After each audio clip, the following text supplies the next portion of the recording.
Hall welcome back to my channel. எல்லாரும் எப்படி இருக்கீங்க? நான் சூப்பராக இருக்கேன், நீங்களும் சூப்பராக இருக்கீங்கன்னு சொல்லிட்டு நான் ரொம்பவே நம்புகிறேன். இந்த விளாகில் நான் என்ன வீடியோ கொண்டு வந்திருக்கேன்னா, கமெண்ட்ஸில் சில சிஸ்டர்ஸ்லாம் வந்து என்கிட்ட கேட்ட ஒரு விஷயம் என்னன்னா, டீப் க்ளீன் பண்ணுறது வீடியோ ஃபுல் பண்ணுங்கக்கா அப்படின்னு சொல்லிட்டு கேட்டிருந்தாங்க. ஸோ அவங்களுக்கான விளாக் தாங்க இது. ஒரு 2 hours கிடைச்சா போதுங்க. நம்ம பிரித்து ஒவ்வொரு வேலையும் செய்யறதை விட இந்த மாதிரி ஃபாஸ்ட்டாக செஞ்சால் உங்களுக்கு வேலையும் சீக்கிரமாக முடியும், நீங்கள் நல்லாவே ரெஸ்ட் எடுக்கலாம். அதுக்கான டிப்ஸ் தான் நான் கொண்டு வந்திருக்கேன். கண்டிப்பாக இந்த வீடியோ மிஸ் பண்ணாதீங்க, உங்களுக்கு ரொம்பவே யூஸ்ஃபுல்லாக இருக்கும். கண்டிப்பாக அதுவும் பேபிஸ் வச்சிருக்கவங்க கண்டிப்பாக இந்த வீடியோஸ் பாருங்க. இந்த விளாக் வந்து நான் சாட்டர்டே தாங்க எடுத்திருந்தேன். ஷவன் குட்டியை வந்து அவன் ஃப்ரெண்ட்ஸ் வீட்டுக்கு அனுப்பிட்டு அதுக்கப்புறம் குட்டி பையனை மட்டும் சாப்பிட வச்சு தூங்க வச்சுட்டு அதுக்கப்புறம் தான் நான் ஸ்டார்ட் பண்ணேன். சமைக்கல, சரி பார்த்துக்கலாம்னு சொல்லிட்டு நான் விட்டுட்டேன். குட்டி பையனுக்கு மட்டும் சமைச்சு வச்சுட்டு இந்த மாதிரி மெத்தடில் நீங்கள் வந்து க்ளீன் பண்ணிங்கன்னா வீடை சூப்பராக ஒரு 2 hours முடிச்சிடலாங்க. அதுவும் பேபிஸ் வச்சுருக்கோங்க.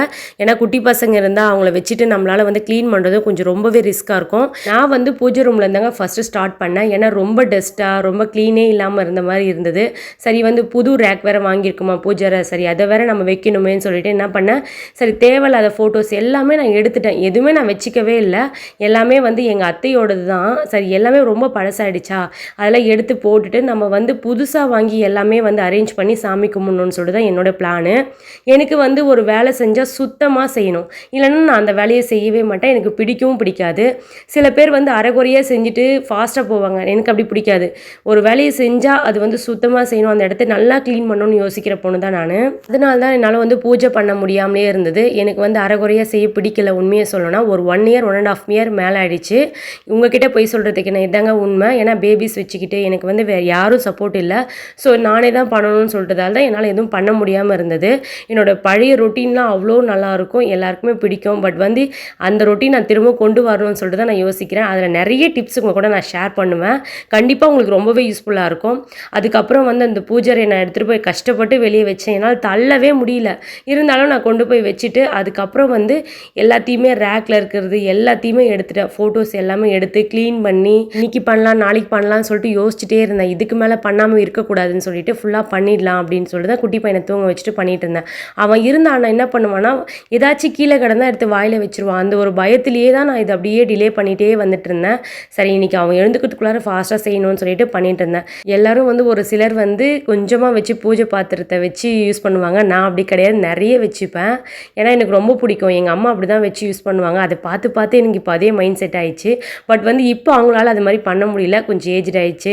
சார் நம்ம அது எப்போவுமே ஃபாலோ பண்ணுறோம், பண்ணிகிட்டே இருக்கலாமே சொல்லிட்டு தான் நான் பண்ணிகிட்ருக்கேன்.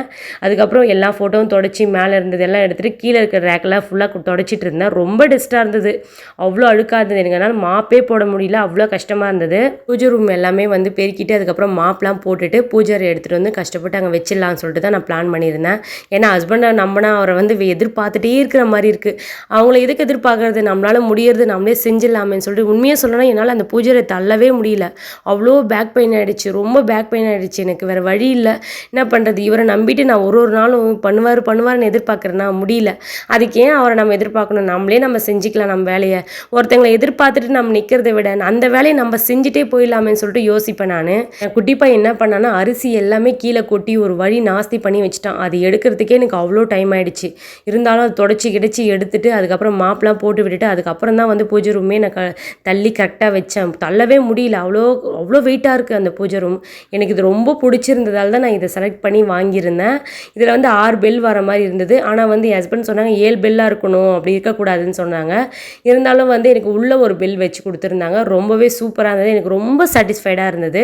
இந்த கோலம் ஸ்டிக்கர் வந்து நான் வாங்கி ஒரு 7 years ஆகிடுச்சு. இந்த வீட்டுக்கு வந்த புதுசில் நான் வாங்கி ஒட்டினது. என்னால் பிரித்து எடுக்கவே முடியல. ரொம்ப ட்ரை பண்ணி பார்த்துட்டே இருந்தேன். அதுக்கப்புறம் என்னால் முடிகிற வரையும் கொஞ்சமாக இது பண்ணி எடுத்துட்டேன். கொஞ்சம் வரவே இல்லை. சரி ஹஸ்பண்ட் என்ன சொன்னாங்க, நான் வந்து எடுத்துக்கிறேன் நீ விட்டுரு அப்படின்னாங்க. சரி அப்படின்னு சொல்லிட்டு அதை அப்படியே விட்டுட்டேன். சரி எப்படி இருந்தாலும் திரும்ப நம்ம சாமி கும்பிடும்போது எல்லாத்தையுமே நம்ம க்ளீன் பண்ண தான் போகிறோம். இப்போ சும்மா தான் நம்ம டீப் க்ளீன் மட்டும் பண்ணி வச்சிடலாமேன்னு சொல்லிட்டு தான் பண்ணிட்டு இருந்தேன். எல்லா படத்தையும் எடுத்து வச்சுட்டு எந்த திங்ஸ் தேவையோ அந்த திங்ஸ் மட்டும் எடுத்து வச்சுட்டு மற்ற திங்ஸ் எல்லாமே வந்து தூர போட்டுட்டேன். ஃபைனலி பூஜை ரூம் க்ளீன் பண்ணிவிட்டு லாக் பண்ணிட்டேன். ஏன்னா குட்டி பையன் போய் திறந்துட்டே இருப்பான்னு சொல்லிட்டு. நெக்ஸ்ட்டு க்ளீனிங் எங்கன்னு கேட்டிங்கன்னா நம்ம ஹால் தாங்க. நம்ம ஹாலில் தான் எல்லாமே நமக்கு பெரிய வேலையை வைப்பாங்க நம்ம பசங்க. அங்கே தான் வந்து ஃபுல்லாக க்ளீன் பண்ணிட்டு இருந்தேன். அந்த டிவிலாம் க்ளீன் பண்ண அதுக்குள்ளே அவ்வளோ டஸ்ட்டு. நான் எப்போவுமே க்ளீன் பண்ணிகிட்டே இருப்பேன். எங்கே டஸ்ட்டாக இருக்கோ அந்த இடத்துல க்ளீன் பண்ணிகிட்டே இருப்பேன். ஏன்னா கொஞ்சம் அழுக்காக இருந்தாலும் அங்கே ஒரு மாதிரி மெஸ்ஸியாக இருக்கிற மாதிரி ஒரு ஃபீலாக இருக்கும்.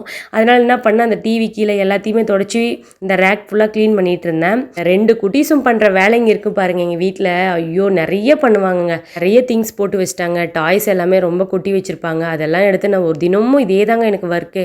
தினமும் நான் ஒரு நிமிஷம் கூட ஃப்ரீயாகவே இருக்க மாட்டேன். எப்போ பாரு வேலை பார்த்துட்டே தான் இருப்பேன். என்னால் அப்படி தூங்க கூட நான் டைம் கிடையாது. நான் பகலில் தூங்கியே பல வருஷம் ஆன மாதிரி ஒரு ஃபீலாக இருக்குது.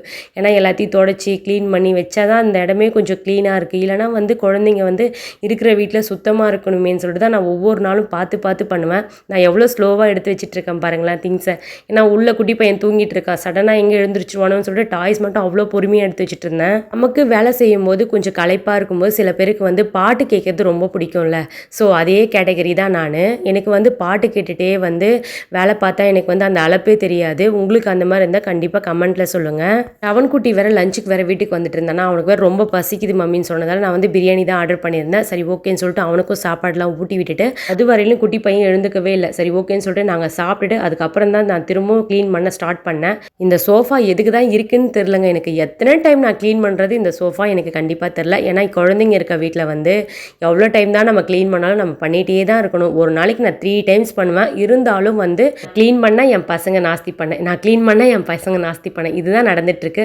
இருந்தாலும் என்ன பண்ணுறது, அந்த குழந்தைங்களுக்கு என்ன தெரியும்னு சொல்லிட்டு நான் ஒவ்வொரு டைமும் பண்ணுவேன். பெரியவனுக்காச்சும் சொல்லி புரிய வைப்பேன். அவனும் கொஞ்சம் கேட்டுப்பான். பட் நெக்ஸ்ட் டைம் பார்த்தா அவனும் அதே மாதிரி பண்ணுவான். வேறு என்ன பண்ணுறது, குழந்தைங்கன்னா அப்படி தான் இருப்பாங்கன்னு சொல்லிட்டு மனசை தேத்திட்டு பண்ணிகிட்டே இருப்பேன் நான். அதுக்கப்புறம் வந்து இந்த சோஃபா எல்லாமே ரொம்ப டஸ்ட்டாக இருந்தது. இது அப்படியே க்ளீன் பண்ணலாம் தான் பார்த்தேன். பட் வந்து முடியல. எல்லாத்தையும் எடுத்துகிட்டே நம்ம க்ளீன் பண்ணி வச்சிடலாமேன்னு சொல்லிட்டு எல்லாத்தையும் வந்து ஒட்டை அடித்து தட்டிட்டு அதுக்கப்புறம் தான் வந்து சோஃபாவை நல்லாவே ஆர்கனைஸ் பண்ணி வச்சுட்டேன். இருந்தாலும் வந்து எத்தனை வாட்டி பண்ணுறது, என் பையன் இதுலேயே தான் 24 மணி நேரம் இருக்கிற மாதிரி ஒரு ஃபீலாக இருக்குது. ஏன்னா அதிகமாக யூஸ் பண்ணது ஷவன் மட்டும்தான் இந்த இடத்த. சரி என்ன பண்ணுறதுன்னு சொல்லிட்டு குப்பை மட்டும் போடாது நானான்னு சொல்லுவேன். ரொம்ப கஷ்டமாக இருக்குடா, எவ்வளோடா நான் க்ளீன் பண்ணுறதுன்னு. சரின்னு சொல்லுவான் அந்த டைமுக்கு. அதுக்கப்புறம் மறுபடியும் பார்த்தா அதே தான் பண்ணுவான். வேறு என்ன பண்ண முடியும். இந்த மாதிரி நீங்கள் வேலை வந்து ஒரு 2 ஹவர்ஸ் எடுத்துக்கிட்டிங்கன்னா கண்டினியூஸாக அந்த வேலையை கம்ப்ளீட் பண்ணிவிடுங்க. கம்ப்ளீட் பண்ணிட்டீங்கன்னா அதுக்கப்புறம் நீங்கள் ரெஸ்ட் எடுத்துக்கலாம். எனக்கு வந்து குட்டி பையன் இருக்கிறதால நான் என்ன பண்ணுறேன்னா, சம்டைம்ஸ் வந்து எனக்கும் கொஞ்சம் டிலே ஆகும். ஆனால் வந்து அவன் வந்து விளையாடிட்டு இருக்க டைமில் நான் கொஞ்சம் வேலையெல்லாம் முடிச்சிருவேன். இல்லாத டைமில் அவன் தூங்கிட்டு இருக்க டைமில் எல்லா வேலையுமே முடிச்சிருவேன். கொஞ்சம் நேரம் ரெஸ்ட் எடுத்துகிட்டு அப்புறமா பண்ணலான்னு யோசிச்சோன்னு வச்சுக்கோங்களேன், அந்த வேலை கண்டிப்பாக செய்யவே முடியாது. அது வந்து உடம்புக்கும் நல்லதில்லை, நம்ம மைண்டுக்கும் சுத்தமாக நல்லாவே இருக்காது. ஏன்னா நீங்கள் வேலை செய்யாமல் நீங்கள் அப்படியே வீட்டில் உட்காந்து பாருங்களேன், அது நல்லா இருக்கான்னு சொல்லிட்டு நீங்களே யோசிச்சு பாருங்களேன், நல்லாவே இருக்காது. ஆனால் ஃபுல்லாக வீடெல்லாம் க்ளீன் பண்ணிவிட்டு அப்படியே அப்பா அப்படின்னு நிம்மதியாக உட்காந்து பாருங்களேன், அது ஒரு திருப்தி தரும். அந்த மாதிரி தான் நான் யோசிப்பேன். எவ்வளோ டைம் தான் நான் இந்த மாப் போடுவேன்னு எனக்கே தெரியல. தினமும் மாப் போடுறேன். ஆனால் வீடு வந்து அங்கங்கே வந்து பால் ஊற்றி டீ ஊற்றி ஒரு மாதிரி அப்படியே கரையாக இருக்கும். எனக்கு அப்படியே கடுப்பாக இருக்கும் அது அந்த டைம் தான். ஏன்னா நம்மளால் அழுத்தி தேய்க்கிறதுக்குள்ளே இடுப்பெல்லாம் எனக்கு செம்ம பெயின் ஆகிடுச்சு. அவ்வளோ வேலை எனக்கு கண்டினியூஸாக. என்னன்னு கேட்டால் தினமும் தான் நான் மாப் போடுறேன், தினமும் தான் எல்லா வேலையுமே அப்படியே பண்ணுறேன். பட் வந்து இருந்தாலும் அந்த இடத்த பசங்க க்ளீனாக வச்சுக்க மாட்டேன்றாங்கன்னு ஒரு கஷ்டமாயிடும். அது பசங்களோடு இருந்தால் பரவாயில்ல, ஹஸ்பண்டும் பண்ணுவாங்க பாருங்கள், அதுதான் கொஞ்சம் வரும் நமக்கு. ஃபைனலி வந்து ஒரு வழியாக வந்து நல்லாவே ஹால்லாம் க்ளீன் பண்ணிட்டேன். இப்படி தாங்க நான் தினமும் வந்து க்ளீன் பண்ணிவிடுவேன். கொஞ்சம் நேரம் பண்ணாலும் சுத்தமாக பண்ணணும்னு நான் யோசிப்பேன். அதுக்கப்புறம் ஒரு வழியாக கிச்சனுக்கும் வந்தாச்சுங்க. கிச்சனில் எப்படி இருக்குது பாருங்கள்.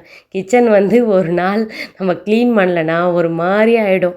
ஆக்சுவலி இது என்னென்னா, நாங்கள் மூவிக்கு போயிட்டு வந்தோம். ஸோ அதனால தான் என்னால் சுத்தமாக க்ளீன் பண்ண முடியல. ரொம்ப மெஸ்ஸியாக இருக்குது. யாரும் வந்து தப்பாக எடுத்துக்காதீங்க. இதுவும் உங்களுக்கு ஒரு அவேர்னஸ்க்காக தான் நான் இந்த வீடியோவை நான் அப்படியே விட்டுருக்கேன். மேலே இருக்க கவுண்டர் டாப்பில் எல்லா பாத்திரத்தையும் எடுத்து ஷிங்கில் போட்டுட்டேன். அதுக்கப்புறம் வந்து இந்த ஆனியன் ட்ரே வாங்கலான்னு சொல்லிட்டு ஆர்டர் பண்ணேன். பட் வந்து அது வந்து நல்லாவே இல்லைன்னு சொல்லிட்டு திரும்ப ரிட்டர்ன் பண்ணிட்டேன். அதனால தான் அந்த ஆனியன்லாம் எடுத்து ஒரு ட்ரேயில் எடுத்து வைக்கலாமேன்னு சொல்லிட்டு எல்லாத்தையும் எடுத்து வச்சுட்டு அதுக்கப்புறம் வந்து ஸ்டவ் க்ளீனிங் தான் என்னுடைய ஃபேவரட்னே சொல்லலாம். எனக்கு ரொம்ப பிடிக்கும் ஸ்டவ் க்ளீன் பண்ணுறது. இது எல்லாருமே சொல்லுவாங்களான்னு எனக்கு தெரியாது. எனக்கு உண்மையாக சொல்லணும்னா எனக்கு க்ளீனிங் ஒர்க்கு ரொம்ப பிடிக்குங்க. க்ளீனிங் ஒர்க்கு, சமைக்கிறது, இதெல்லாம் ரொம்ப பிடிச்ச ஒரு ஜாப்னு கூட நான் சொல்லுவேன். இந்த ஜாபுக்கு மட்டும் நமக்கு உண்மையாக சொல்லணும்னா இன்டர்வியூவே கிடையாது, நமக்கு ஃப்ரீயாகவே கொடுத்துருவாங்க இந்த ஜாப்னு சொல்லலாம். அந்த மாதிரி தான் நான் இதை வந்து கஷ்டமாகவே செய்ய மாட்டேன். உடம்பு முடியலன்னா கஷ்டம்னு சொல்லுவேன். பட் வந்து ரொம்ப ஹாப்பியாக செய்வேன். எனக்கு ரொம்ப பிடிச்ச ஒரு விஷயம். ஏன்னா எங்கள் வீட்டில் நான் ஒரு வேலையும் செஞ்சதில்லை. அம்மா வீட்டில், ஹஸ்பண்ட் வீட்டுக்கு வந்து தான் நான் எல்லா வேலையுமே கற்றுக்கிட்டேன், எல்லாமே செஞ்சேன். ஒரு வேலையும் நான் ரொம்ப ரசித்து தாங்க செஞ்சுருக்கேன். எனக்கு பிடிச்சி தான் செஞ்சுருக்கேன். சில பேருக்கு எப்படின்னு எனக்கு தெரியல. இதை கூட பிடிக்குமான்னு சொல்லிட்டு யோசிக்காதீங்க. ஆனால் எனக்கு ரொம்ப பிடிக்கும். நம்ம வீடை நம்ம சுத்தமாகவும் நம்ம சுற்றி இருக்கவங்களுக்காகவும் நம்ம வாழ்கிறது தாங்க வாழ்க்கைன்னு சொல்லிட்டு நான் யோசிக்கிறேன். பூஜை ரூம்லேருந்து நிறைய திங்ஸ் எடுத்து நான் வெளியே வச்சுருந்தேனா, ஸோ அதெல்லாம் வந்து எது தேவையோ அதை மட்டும் எடுத்துக்கிட்டு மற்றதெல்லாம் தூக்கி போட்டுட்டேன். ஆசைப்படி எண்ணெய் எல்லாத்தையுமே வந்து க்ளீன் பண்ணிவிட்டு அதுக்கப்புறம் வந்து மாப்லாம் போட்டு விட்டுட்டு அதுக்கப்புறம் தாங்க நான் வெளியவே வந்தேன். வெளியே வந்து ஆக்சுவலி வந்து இது சாமி வைக்கிற நாங்கள் இடம் தான், அது சாமி கும்பிடுவோம். ஸோ வந்து அந்த இடத்த எப்படி பண்ணி வச்சுருக்கோம் பாருங்களேன். ஏன்னா நிறைய திங்ஸ் இந்த பெயிண்ட் அடிக்கிறதுக்கு அதுக்கு இதுக்குன்னு போட்டு ஒரு மாதிரி மெஸ்ஸியாக இருந்தது. ஹஸ்பண்ட் என்ன சொன்னாங்க, நானே க்ளீன் பண்ணி தரமான்னு சொல்லிட்டு சொல்லி 1 வாரம் மேலே ஆகுது. ஆனால் அவர் பண்ணவே இல்லை. இதுக்கு மேலே இவர் எதிர்பார்த்தா வேலைக்கு ஆகாதுன்னு சொல்லிட்டு நானே க்ளீன் பண்ணலாமே சொல்லிட்டு எல்லாத்தையுமே எடுத்து நானே க்ளீன் பண்ணிட்டு இருந்தேன். நிறைய பழைய திங்ஸ் வச்சு பாருங்கள், அதுதாங்க எனக்கு கொஞ்சம் கோபமாக வரும். உங்கள் வீட்லேயும் அப்படி நடக்குமான்னு சொல்லிட்டு கமெண்ட்டில் சொல்லுங்கள். நான் தேவையில்லாத திங்ஸ் எல்லாத்தையுமே வந்து தூக்கி போட்டுட்டு அதுக்கப்புறம் தேவையான திங்ஸ் மட்டும் தான் நான் எடுத்து வச்சுக்கிட்டேன். நிறைய திங்ஸ் தூக்கி போட்டேன். எனக்கு அவ்வளோ கோபம். இதெல்லாம் வச்சு நம்ம என்ன பண்ண போகிறோம், குப்பை தானே சேரும் வீட்டில்னு சொல்லிட்டு நான் ஒவ்வொரு நாளும் சொல்லிகிட்டே இருப்பேன். அதுக்கப்புறம் அந்த இடத்தையும் க்ளீன் பண்ணிவிட்டு கையோடு வந்து மேட்லாம் வந்து அலசி போட்டுடலான்னு சொல்லிட்டு எல்லா மேட்டும் வந்து சேர்த்து அலசி தாங்க போட்டுட்டு இருந்தேன். மேட்டு துவைக்கிறதுல அதில் இருக்க அழுக்கெல்லாம் போகிற வரையுமே நான் இழுத்து இழுத்து அடித்து துவைப்பேன். அதுவே சிலர் கேட்பாங்க, துணியை துவைக்கிற மாதிரி மேட்டை போட்டு அவ்வளோ அடின்னு அடிக்கிறியேம்மான்னு சொல்லிட்டு பக்கத்துலலாம் எனக்கு கேட்பாங்க. வேறு என்ன பண்ணுறதுக்கா அப்படின்னு சொல்லிட்டு நான் அவங்ககிட்ட பேசிட்டு அதுக்கப்புறம் என் வேலையை தான் பார்த்துட்டு இருப்பேன். எப்போ பாரு வேலை பார்த்துட்டே இருக்கியே அப்படின்னு சொல்லிட்டு சொல்லுவாங்க. வேறு என்ன பண்ணுறது, நம்ம வீட்டு வேலை நம்ம தானக்கா பார்க்கணுன்னு சொல்லிட்டு நான் ஹாப்பியாக சிரிச்சிட்டே சொல்லுவேன். எல்லாத்துக்குமே சிரிச்சிட்டே பேசு அப்படின்னு சொல்லிட்டு என்கிட்ட சொல்லுவாங்க. ஒரு வழியாக மேட்டை எல்லாமே அலசிட்டு அதுக்கப்புறம் வந்து காய வைக்கலாமேன்னு சொல்லிட்டு தாங்க மேலே தாங்க கொண்டு போயிருந்தேன். எங்கே மழை வந்துருமோன்னு சொல்லிட்டு ஒரு பக்கம் பயந்துகிட்டே இருந்தேன்.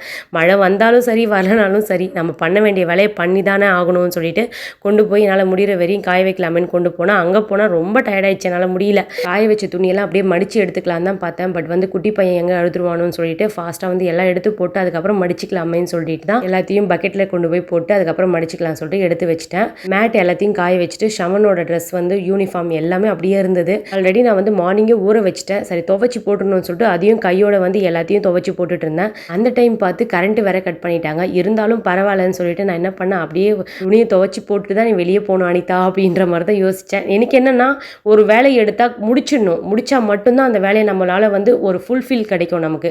எனக்கு அப்படி தான் ஒரு மன திருப்தி கிடைக்கும். அந்த வேலையை எடுத்து நான் அது ஃபுல்லாக கம்ப்ளீட் பண்ணணும்னு சொல்லிட்டு யோசிப்பேன். அது பாதிலேயே விட்டு வச்சுக்கோங்களேன், ஐயோ அது பண்ணவே இல்லையே, திரும்ப பண்ணணுமே சொல்லிட்டு மைண்டில் ஓடிக்கிட்டே இருக்கும். அதனால் எந்த வேலை செஞ்சாலும் நான் முழுசாக செஞ்சு தான் எனக்கு பழக்கம். இந்த அரைகுறையாக செய்யறது எனக்கு சுத்தமாக பிடிக்காது. நீங்களும் என்ன மாதிரி யோசிப்பீங்களான்னு சொல்லிட்டு கண்டிப்பாக எனக்கு கமெண்ட்டில் சொல்லுங்கள். இந்த மாதிரி ஒவ்வொரு வேலையும் நம்ம வந்து ஈஸியாக எடுத்துகிட்டு செஞ்சோன்னா நமக்கு கஷ்டமே தெரியாது. அதுவும் குழந்தைங்க இருக்க வீட்டில் நிறைய வேலை இருக்கும்னு சொல்லிட்டு எல்லாருக்குமே தெரியும். நம்ம மைண்டு வந்து நல்லா ஃபிக்ஸ் பண்ணிக்கணும். நமக்கு வந்து யாரும் இல்லை, நம்மளே தான் நம்ம குழந்தைங்கள பார்த்துக்கணும். இருக்கிற வேலை எல்லாத்தையுமே செய்யணும். அதுக்கேற்ற மாதிரி எப்படி செய்யலாம்னு சொல்லிட்டு கண்டிப்பாக யோசிச்சு பாருங்கள். இதுக்கு இந்த மாதிரி நீங்கள் வந்து டைம் கிடைக்கும்போது உங்கள் குட்டீஸ் வந்து தூங்குற டைமு, அதுக்கப்புறம் அவங்க விளையாடுற டைம், அதெல்லாம் வந்து நல்லா யூஸ் பண்ணிவிட்டு இருக்கிற வேலை எல்லாத்தையும் கம்ப்ளீட் பண்ணிவிட்டு அதுக்கப்புறம் அந்த குழந்தைங்க கூட நீங்கள் டைம் ஸ்பெண்ட் பண்ணிங்கன்னா உங்களுக்கு ரொம்பவே ஈஸியாக இருக்கும். நான் எப்பவுமே இந்த டிப்ஸ் தாங்க யூஸ் பண்ணுவேன். இந்த வீடியோ ஹெண்டுக்கு வந்துட்டோம். கண்டிப்பாக இந்த வீடியோ ரொம்பவே யூஸ்ஃபுல்லாக இருக்கும்னு நினைக்கிறேன். பிடிச்சிருந்தா நம்ம பேஜை ஃபாலோ பண்ணி சப்போர்ட் பண்ணுங்கள்.